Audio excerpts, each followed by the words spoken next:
মামুনুল হক, চরমনাই পীর, যারা এখন খুব বড় বড় ভারত বিরোধী বক্তব্য দিচ্ছেন, তারা কিন্তু শেখ হাসিনার সাথে বিভিন্ন সময়, যেমন চরমনাইয়ের কথা যদি বলি, সে বিভিন্ন সময় বিভিন্ন স্থানীয় নির্বাচনে, যেই নির্বাচন আমরা বামপন্থীরা বয়কট করেছি, সেই নির্বাচনে অংশ নিয়েছে। এবং আমরা যদি মামুনুল হককে দেখতে পাই যে যখন যখন এখানে আমাদের ছাত্র শ্রমিক জনতার সাথে জুলাই অভ্যুত্থানের সময় যখন যখন রাষ্ট্রীয় বাহিনী যখন আমাদের উপর তীব্র দমন-পীড়ন চালাচ্ছে, তখন সে যে স্বরাষ্ট্রমন্ত্রীর সাথে দেখা সাক্ষাৎ করে এসে বিবৃতি দিচ্ছে যে এটার দুই পক্ষের মধ্যে আলোচনা সাপেক্ষে ইত্যাদি মীমাংসা হওয়া দরকার। তো আজকে যখন আমাদের বিরুদ্ধে এই ধরনের বামপন্থীরা আওয়ামী লীগের পুনর্বাসন করছে, বামপন্থীরা শাহবাগী ইত্যাদি যখন ট্যাগিং এর চর্চাটা করা হয়, তাইলে আমরা বলতে চাই এটা হচ্ছে সম্পূর্ণটি আমাদের বিরুদ্ধে একটি অপরাজনৈতিক চেষ্টা। এখানকার যে ছাত্র শিবিরের যে সভাপতি এবং সাবেক সভাপতি, বর্তমান সভাপতি, তারা কিন্তু ছাত্রলীগের সাথে একটি আতাত করে তারা ছাত্রলীগের বিভিন্ন কমিটিতে ছিল এবং এখান থেকে তারা বিভিন্ন রকমের সুযোগ সুবিধা নিয়েছে। আজকে তারা খুব বড় বড় ভাবে তারা বলতে চায় যে বামপন্থীরা আমরা নাকি আওয়ামী লীগ পুনর্বাসন করছি। আমরা কিভাবে আওয়ামী লীগের পুনর্বাসন করছি? এই যে মৌলবাদী প্রতিক্রিয়াশীল গোষ্ঠী মানুষের সেন্টিমেন্ট ক্যাটার করার জন্য, তারা ধর্মীয় অনুভূতি ব্যবহার করার জন্য আমাদের এগেনস্টে বিভিন্নভাবে অপরাজনৈতিক কৌশল তারা নিচ্ছে। বাম দলের এক ক্যান্ডিডেট তিনি মানে সরাসরি অভিযোগ করলেন যে ছাত্র শিবির বা ইসলামিক ঘরানার কারো যদি নির্বাচিত হয়, এই ক্যাম্পাসে তারা মৌলবাদ কায়েম করবে। আসলে এইটা কত দূর? মানে মৌলবাদের আলাপ আলোচনা তো 9/11 পর থেকে প্রচুর হয় আর কি। এখন ছাত্র শিবির ক্যাম্পাসে গত 1 বছর যে কাজ করছে, বা ইসলামিক সংগঠন বলেন, ছাত্র আন্দোলন হিসেবে ওরা যে কাজ করছে, ওই কাজের অনুযায়ী মনে হয় না যে ওরা আসলে মৌলবাদ বলতে আসলে কি জানছে, সন্ত্রাসী। ওপেন মাইন্ডেড মৌলবাদ মানে যে পাঞ্জাবি পায়জামা দাড়ি টুপি টানা, বোরকা টানা। মৌলবাদ মানে হচ্ছে যে ধরেন যে কোনো এক্সট্রিমিস্ট যে কোনো হতে পারে, এটা মানে যে কোনো কমিউনিটি এক্সট্রিমিজম চালাইতে পারে। তার মানে এখানে যে মৌলবাদ বলতে যে ইসলামিক সংগঠন চলে আসলে হবে এরকম না, এটা যে কেউ আসলে হতে পারে। বাট ক্যাম্পাসে যে পরিস্থিতি বা যারা ক্যাম্পাসে ছাত্র রাজনীতি করে বা সংগঠন রাজনীতি করে, সবারই অ্যাপ্রোচ অনুযায়ী মনে হয় না যে ইসলামের দল যদি কেউ আসে তাহলে মানে মৌলবাদ হবে বা কি বলে এটাকে ফান্ডামেন্টালিজম ছড়াই পড়বে, এরকম কিছু মনে হচ্ছে না আর কি। গতকালকে বোধহয় তারেক জিয়া এরকম একটা পোস্টে বলছিল আর কি। আমার মনে হয় না এটা ক্যাম্পাসে হবে আর কি, যেহেতু ছাত্ররা 5ই আগস্টের পরে মারাত্মক আগে এই সচেতনতা ছিল না। ওই সচেতনতার মাঝে তারা হাসিনার মতো ফেসিজমকে মানে হটাই বলছে ওই জায়গায়, আবার মৌলবাদ রাইজ করবে, এটা মানে আনএক্সপেক্টেড। বামদের ঘাড়ে চড়ে আবার আওয়ামী লীগের পুনর্বাসন, আচ্ছা, এটা খুবই মজার একটা প্রসঙ্গ আপনি তুলেছেন, বামদের ঘাড়ে চড়ে আওয়ামী লীগের পুনর্বাসন। বর্তমানে বাম দলগুলো যারা আছে তারা কিভাবে তাদের ঘাড়ে চেপে আওয়ামী লীগ পুনর্বাসিত হবে? আওয়ামী লীগের যে অর্থ, আওয়ামী লীগ যে সম্পদ, সেই সম্পদ, আওয়ামী লীগ তো একটি বুর্জোয়া শাসক শ্রেণী যে এত বছর গণতন্ত্রের চুক্তি চেপে ধরেছিল, তার সম্পদ সে যদি রক্ষা করতে চায়, তার ইমেজ যদি সে রক্ষা করতে চায়, তাহলে সে কোথায় যাবে? সে যাবে জাতীয় পার্টিতে, বিএনপি, জামাত সহ যে সকল বুর্জোয়া ডানপন্থী শক্তি আছে। আওয়ামী লীগ ডানপন্থী শক্তি হয়ে তাদের ঘাড়েই চাপবে।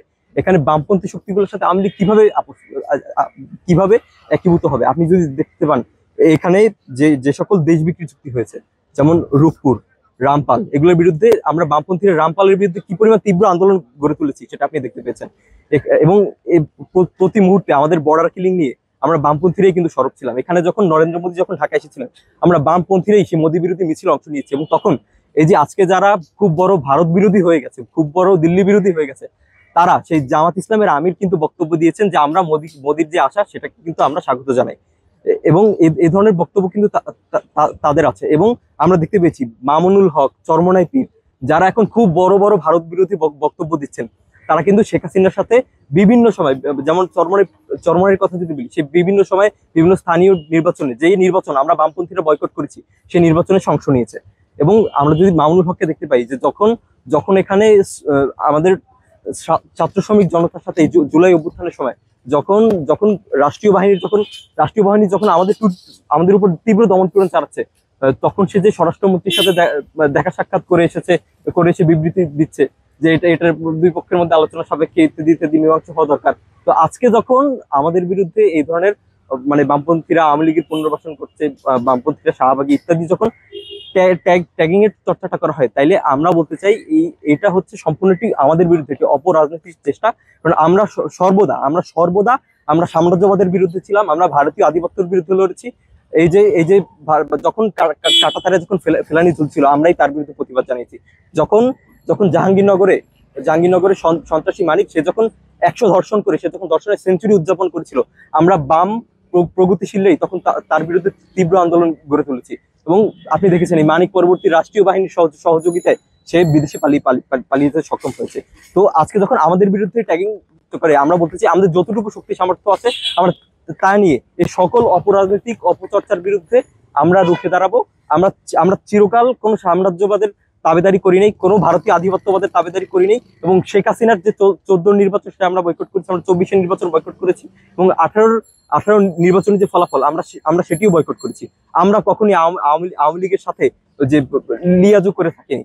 যেটা আপনি দেখতে পেয়েছেন এখানকার যে ছাত্র শিবিরের যে সভাপতি এবং সাবেক সভাপতি, বর্তমান সভাপতি, তারা কিন্তু ছাত্রলীগের সাথে একটি আতাত করে তারা ছাত্রলীগের বিভিন্ন কমিটিতে ছিল, এবং এখান থেকে তারা বিভিন্ন রকমের সুযোগ সুবিধা নিয়েছে। আজকে তারা খুব বড় ভাবে তারা বলতে চায় যে বামপন্থীরা আমরা নাকি আওয়ামী লীগ পুনর্বাসন করছি।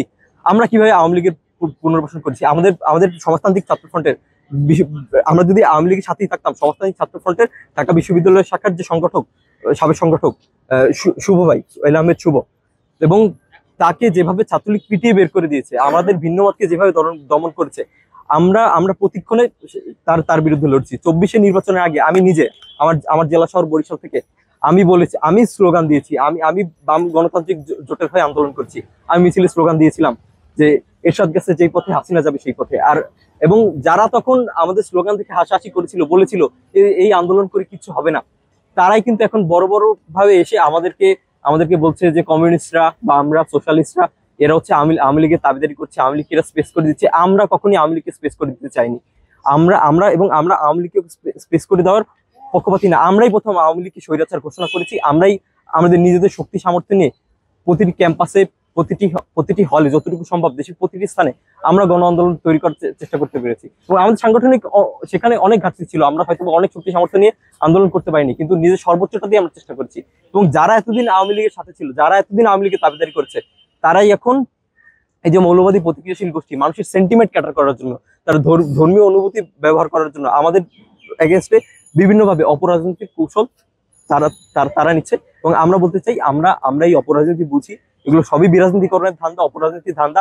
আমাদেরকে প্রান্তিক করে দেওয়ার আমাদেরকে প্রান্তিক করে দেওয়ার আরেকটি চক্রান্ত, এবং সেই চক্রান্ত আমরা মোকাবেলা করেছি, আমরা মোকাবেলা এবং সামনেও করবো, এবং আমরা এখনো করছি। আপনি বলেছেন যে মোদী আসার সময় আপনারা আন্দোলন করেছেন, কিন্তু সেই সময় দেখেছি যে 20-এর অধিক মানুষ শহীদ হয়েছে, কিন্তু বামরা কয়জন শহীদ হয়েছেন?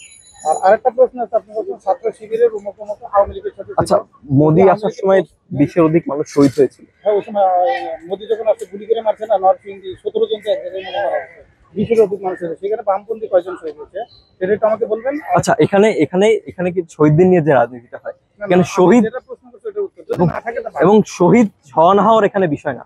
এখানে বিষয়টা হচ্ছে আমরা কিভাবে আন্দোলনটা গড়ে তুলছি এবং আমরা কিভাবে আন্দোলনে গিয়েছিলাম। নট নেসেসারি আন্দোলনে গিয়ে আমাদের তো অনেকে শারীরিকভাবে লাঞ্ছনার শিকার হয়েছে, শারীরিকভাবে বঞ্চনার শিকার হয়েছে, আঘাতপ্রাপ্ত হয়েছে।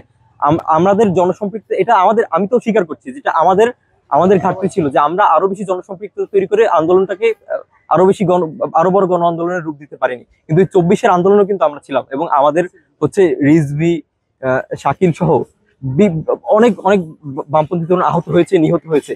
আমরা কি তাদের কথা বলবো না? আমরা কি তাদের স্মরণ করবো না? অবশ্যই স্মরণ করবো। আরেকটা প্রশ্ন আছে, আপনি বলেছেন যে শিবিরের সভাপতি নাকি কার নাম বললেন, যে তারা সাদিক কায়েম এবং ফরহাদ, তারা ছাত্রলীগের প্যানেল ছিল। আপনি কি এরকম কোনো ডকুমেন্ট দিতে পারবেন যেটা আমরা ওদের বিপক্ষে? ডকুমেন্ট তার ছবি, বঙ্গবন্ধুর সাথে তোলা ছবি, সে যে নৌকা স্লোগান দিচ্ছে, না এখন এটা দেওয়ার বিষয় না। এটা আপনি পাবলিক প্ল্যাটফর্মে যান, আপনি হচ্ছে সকল পাবলিক ফোরামে এগুলো অ্যাভেলেবেল আছে। সাধারণ শিক্ষার্থী, যারা ট্রু সাধারণ শিক্ষার্থী, যে ছুপা শিবির নামে সাধারণ শিক্ষার্থী না, তারাই এগুলো শেয়ার করছে, তারা এগুলো নিয়ে মিম বানাচ্ছে, এবং তারাই আপনি দেখতে পারবেন শিবিরের যখন প্যানেল ঘোষণা হয়েছে, তারা বলছে যে দেখুন ছাত্রলীগের প্যানেলটি ঘোষণা হয়েছে।